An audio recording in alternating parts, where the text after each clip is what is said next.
South African Paralympics and Olympic track star Oscar Pistorius once captured the attention of the world as a story of the indomitable human spirit. Dubbed the Blade Runner by the press, he showed how a person could overcome incredible difficulties to rise to the top of their field of endeavor. And then, on Valentine's Day 2013, he shot and killed his girlfriend.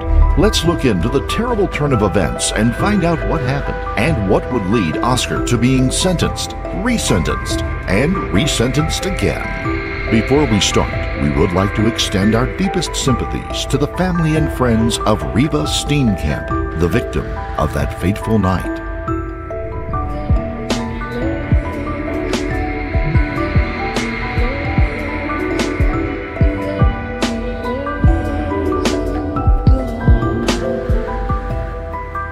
Oscar Pistorius was born just outside of Johannesburg, South Africa in 1986. He was born suffering from fibular hemimelia, a condition where the outside edges of the feet and the fibula of each leg are missing. At the age of 11 months, both his legs were amputated below the knee, and he would grow up using prosthetics. He was a born athlete, though. Early in life, he participated in water polo, tennis, and rugby. It was while recovering from a knee injury he suffered in a rugby game that he took up running track as a means to heal and strengthen his body.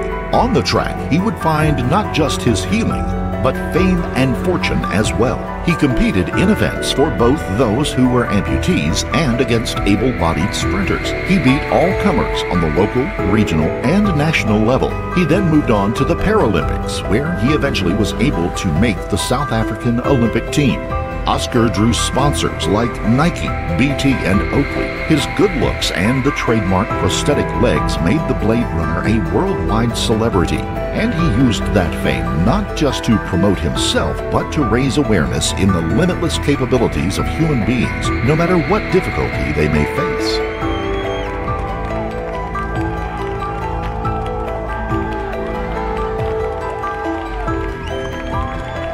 One night, however, he went from acclaimed hero to controversial villain. His perfectly curated image was dashed to the ground, forever to be known as a killer. The world would watch as he was dragged into court, and every minute of that night was examined and cross-examined. Over the course of 30 days of broadcast testimony, he and his emotions were laid bare in a quest for truth, justice, and maybe turn the unlikeliest of champions into a global talking point. On the evening of February 13, 2013, Oscar and his girlfriend, Riva Steenkamp, were settling in for the night. It was the middle of the South African summer. Oscar's home in the Silverwoods country estate portion of Pretoria was hot, and he had opened up the sliding glass door to the second-floor bedroom's balcony. He placed a fan on that balcony and turned it on, attempting to get some kind of cooling in his home. Riva, a 30-year-old model, was finishing up her yoga exercises. Just earlier in the evening, she had given Oscar, her boyfriend of about 3 months, an early Valentine's Day card where she had written, "I think today is a good day to tell you I love you." As Riva came into the bedroom and got ready for bed, Oscar removed his prosthetic legs and climbed into bed. As the two settled in and went to sleep, it was hot and humid, and the fan was just making things worse.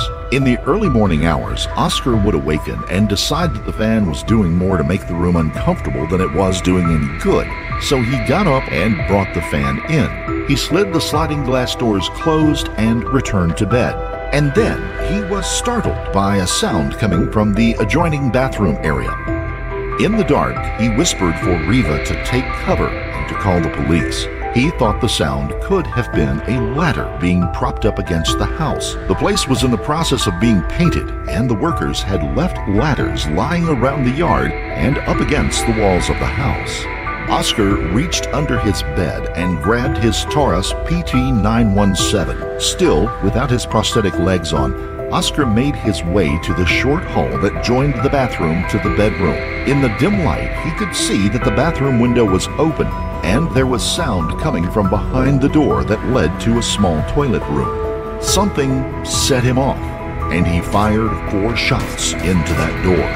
With a thud, something behind the door fell, hitting the toilet and the floor. Oscar stumbled back into the bedroom and grabbed his prosthetic legs. He strapped them on quickly and then grabbed a cricket bat that was leaning against the wall. He noticed as he turned on the lights that Riva was not in bed. Oscar went back to the bathroom and battered on the door, finally knocking out a panel to give him a view of what was inside. It was Riva, and she was mortally wounded. Oscar began screaming and reached through the door to grab the key and unlock it. He pulled her out of the tiny room and took her downstairs. He would call the estate manager and beg him for help. The next-door neighbor would also quickly arrive on the scene to witness the horror of Oscar holding Riva's body as her life's blood ran out on the floor. Oscar was sobbing and praying and pleading for someone to help. He immediately told them that he had shot Riva by accident. Police, led by Detective Colonel Hilton Botha, was the first on the scene. Immediately, they set about getting an ambulance and securing the crime scene. A distraught Oscar Pistorius would be taken into custody, and a terrible tale would unfold over the next year as that event was brought to trial, and differing versions of the night's event would spin out from the prosecution and the defense, as well as news outlets and pundits around the world. The police would hold a press conference later that day as news stations began picking up on the incident that had happened. Police Brigadier Denise Biakus spoke to the assembled crowd after the arrest. Just to bring you an update of the incident that happened this morning. First of all, from the South African Police Services side, we can confirm that there was a shooting incident this morning at the home of the well-known Paralympic athlete Oscar Pistorius.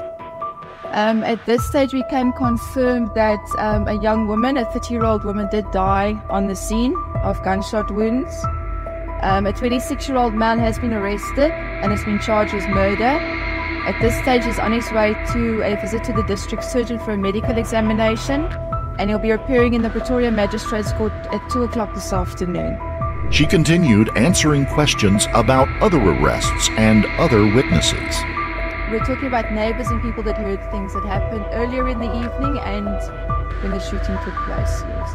By now, news of prior incidents in the home had begun to leak out, ones that didn't quite match up with the public perception of the beloved South African runner. Brigadier Biakus tried to answer the questions without drawing any direct connections.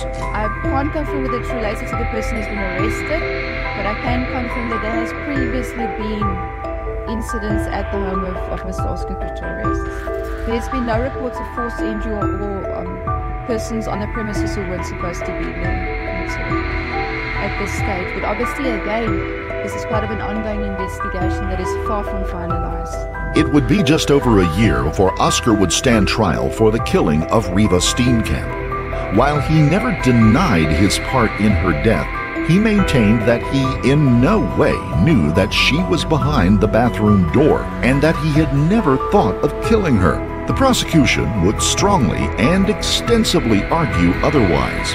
While it would be impossible to cover everything that was said during that 6 weeks of trial, let's take a minute to look at the setup of the case and how it was handled within the workings of the unique South African legal system.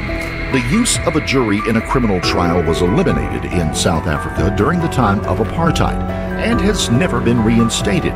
Instead, the case is argued out before a judge and 2 assessors who serve as assistants to the judge. While the charges are set against the defendant at the beginning, in the end, the judge will be the one to determine innocent or guilt and then judge what level of guilt the defendant is liable for. In this case, Judge Tilly Masipa would preside. A 12-year veteran of the bench, she had begun her career as a social worker and then as a journalist during the difficult last decade of the apartheid regime. She would go on to get her law degree and become the second black woman to rise to a judgeship, eventually becoming part of the High Court of South Africa. Her hallmark as a judge was her willingness for transparency, which was, in part, why the case was so openly televised. Highly aware of how the media and the instant fame could affect the trial and the players within it, she early on warned the participants to be mindful and respectful and operate with proper decorum as the court required. She was also known as a champion of women's rights, with little mercy on those men who may abuse them. Possibly think this is entertainment. It is not. So please restrain yourself. I must say this is very disturbing. I am warning the media, if you do not behave, you are not going to be treated with soft gloves by this court. A longtime colleague would say about the woman who was set to oversee the trial. I think that this guy Pistorius could never have got a much more a saner judge than Tim, because he's going to look at the facts, as they are, and she'll make a call, whatever it is. Lead prosecutor in the case, Hetty Nell, was a 30-year veteran as a prosecutor. He'd earned the nickname the Pitbull for his aggressive tenacity in examining witnesses, particularly those accused of the crime in question.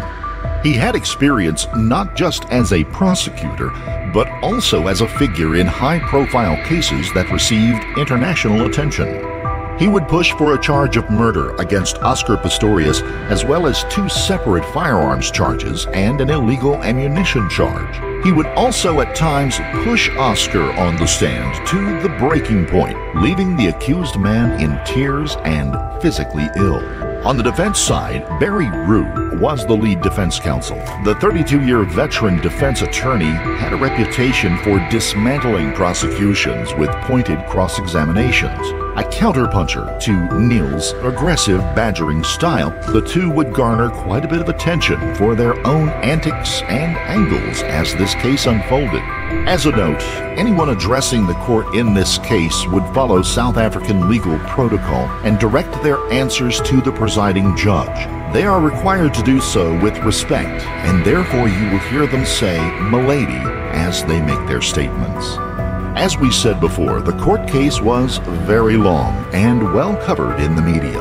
Let's distill down the real essence of this case. We'll compress and compile the information not to make a case for either side, but to keep the impact of the story manageable and on point. The prosecution, who admitted their case was largely circumstantial because there was no actual eyewitnesses, they would portray Oscar as a person who had a tumultuous relationship with Riva, as he was controlling and violent with a tendency to unwisely fire his guns, sometimes even in public. They contended that the two had actually been arguing that night, and Riva had locked herself in the bathroom. They went on to allege that in a fit of anger, Oscar had shot through the door, and his choice of ammunition reflected his desire to kill. They tried to cast doubt on the story of hearing a noise and thinking it was a robber. You made a mistake. That's correct. You killed a person, that's what you did, isn't it? I made a mistake. You killed Riva Steenkamp, that's what you did. I made a mistake. My lady. You're repeating it 3 times. What was your mistake? My mistake was that I took Riva's life. You killed her. You shot and killed her. On the defense side, Rue would counter that the shooting was a tragic mistake brought on by Oscar's vulnerability through his disability, and that his own mental health had compounded his fears of an intruder that night. He would point to the extremes of sorrow and remorse Oscar expressed at the time of the shooting. He would also attempt to show that Riva and Oscar had a positive relationship, even though the two had experienced a few rocky moments. Mr. Pistorius, did you at any time intend to kill Riva? I did not intend to kill Riva, my lady, or anybody else for that matter. We'll begin our look with Oscar's own account of that night to the court as part of his testimony. First, he testifies about the setting of the bedroom and the work that was being done on the house. Walked behind Riva where she came in the room, and I closed the bedroom door and I locked the bedroom door as I do every night. And I put the cricket bat between the sunglasses cabinets and the door. If you lay the bat down in that gap, the bat's about 2 centimeters short of being at the door, and the reason I put it there was because the lock mechanism on the door wasn't very strong. Does the house have an alarm system? The alarm system doesn't have any door monitors. The outside sensors are battery operated. They don't work with wiring. He then begins to talk about the incident itself, from the last words he had with Riva to his decision to arm himself. I woke up, my lady, in the early hours of the 14th of February. It was extremely warm in my room. I sat up in bed. Riva was still awake, or she was obviously not sleeping. She rolled over to me and she said, "Can't you sleep, my baba?" And I said, "No, I can't." And I got out on my side of the bed. I got to the fans, where the fans were. I placed it pretty much just inside the room. I then proceeded to close the sliding doors and lock them. I then drew the curtains. It was at this point that I heard a window open in the bathroom. It sounded like the window sliding open. What did you think at the time, Mr. Pistorius? Well, maybe that's the moment that everything changed. I thought that there was a burglar that was gaining entry into my home. I think initially I just froze. I didn't really know what to do. I'd heard this noise. I interpreted it as being somebody was climbing into the bathroom. The first thing that ran through my mind was that I needed to arm myself, that I needed to protect Riva and I, that I needed to get my gun. He moves into the short hallway, perhaps to confront the intruder, thinking that Riva is still in the bedroom behind him. I was looking down the passage, scared that the person was going to come out, or people were going to come out at that point. I rushed as quick as I could. I couldn't see anything in the room, so I ran with my hand out in front of me, at times touching the floor, and then when I got to my bed, I made my way along the side of my bed.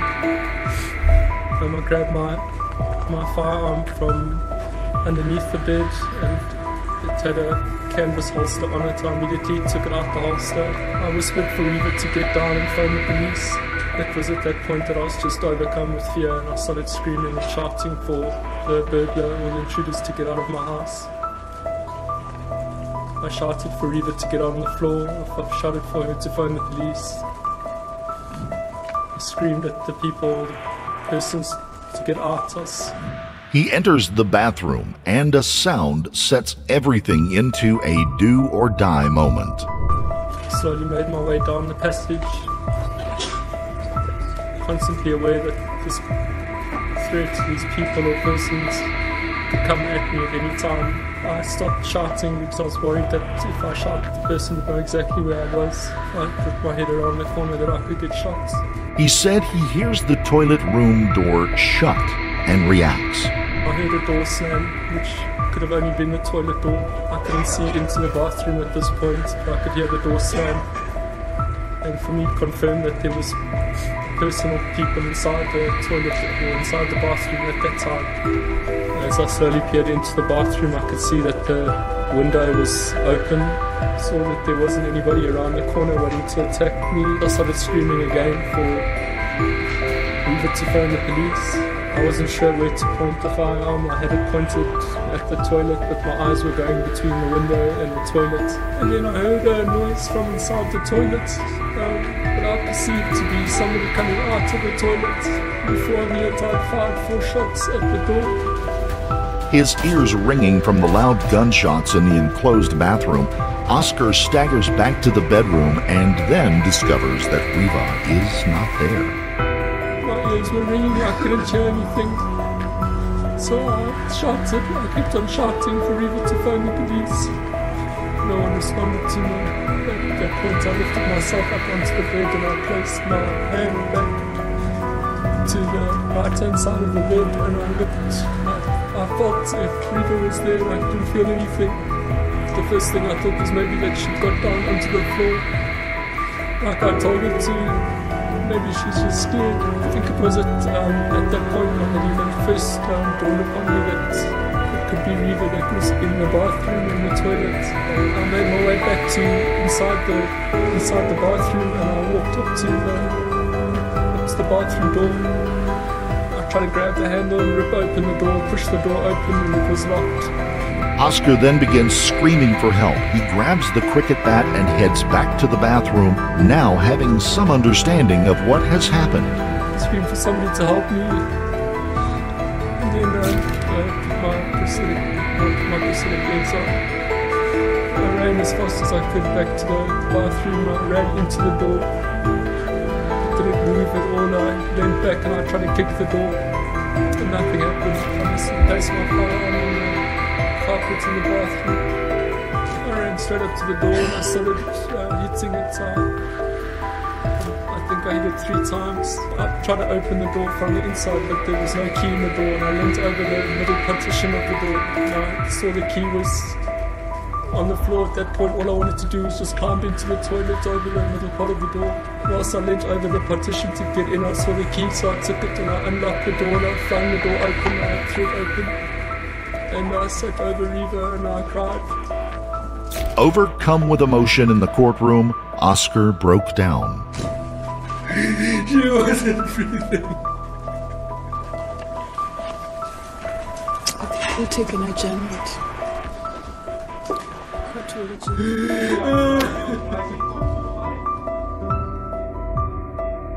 Prosecutor Nell would then go on to argue that not only did Oscar intend to kill Reva, but that he had to know just how lethal the rounds from his pistol would be in that situation.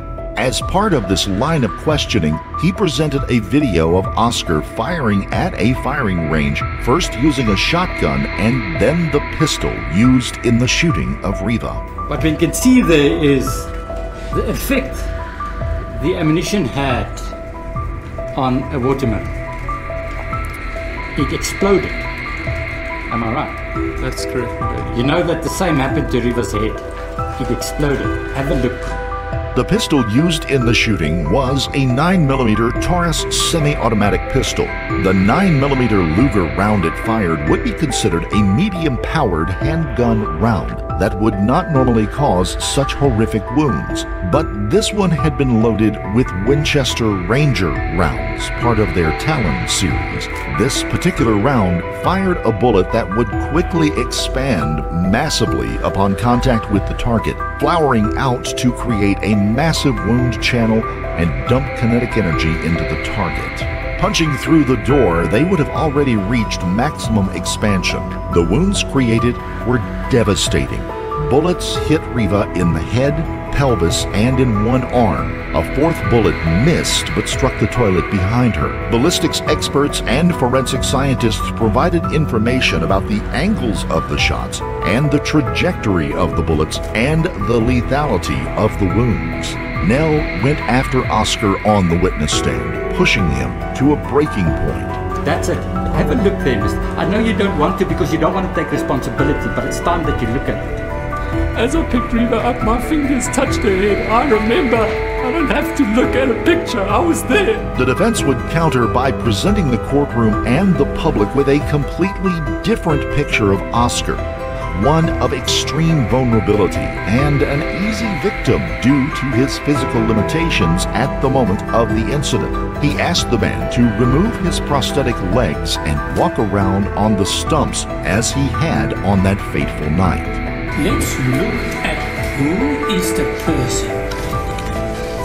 After incorporating the Supreme Court of Appeals finding that you must sentence today, or Friday, or whatever day, this is the person.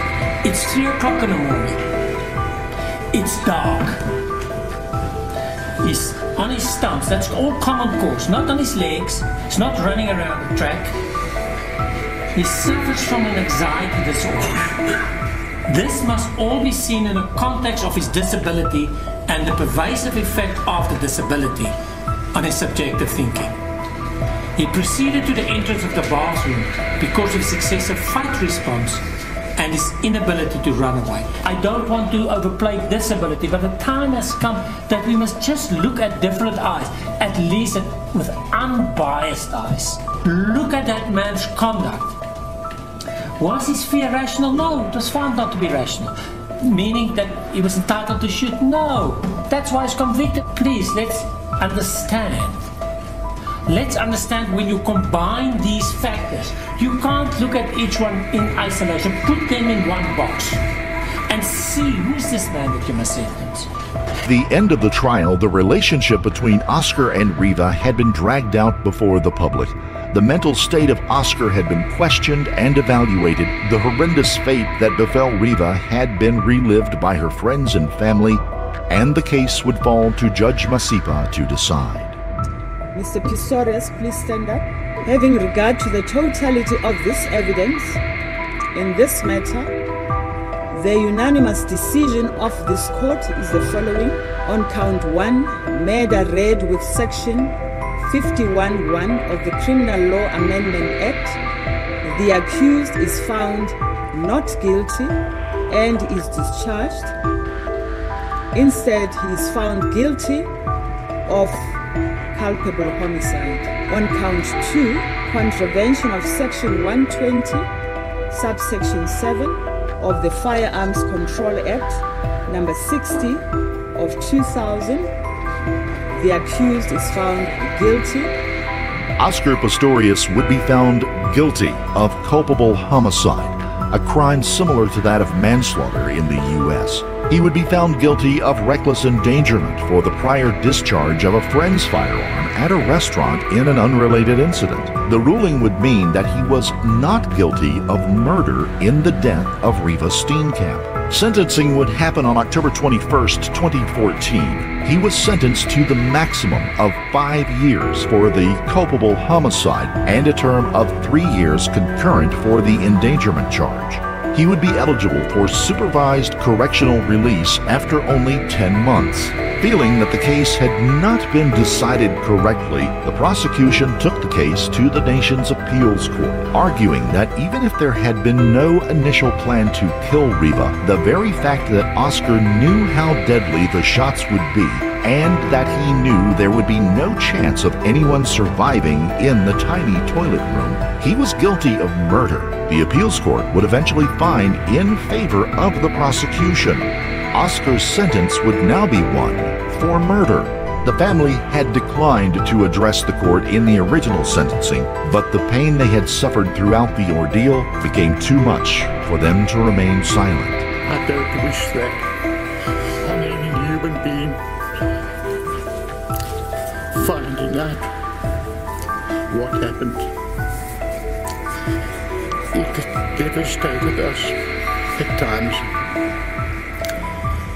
I thought with the pain that Riva went through, I used to just, I don't know whether I was going mental or whatever, but I used to take my fist and hit it up against the walls with my knuckles. My injection from my diabetes, I used to take the needle and shove it and turn it into my stomach and my arms to see if I could feel the same type of pain. Oscar would receive a new sentence of 15 years, modified for the time he had already served. He will be eligible for parole in 2024. Even those years spent feel like they will do nothing to ease the pain felt by any of those involved. Whether the vile murder or a tragic accident, the survivors are left to carry on as best they can.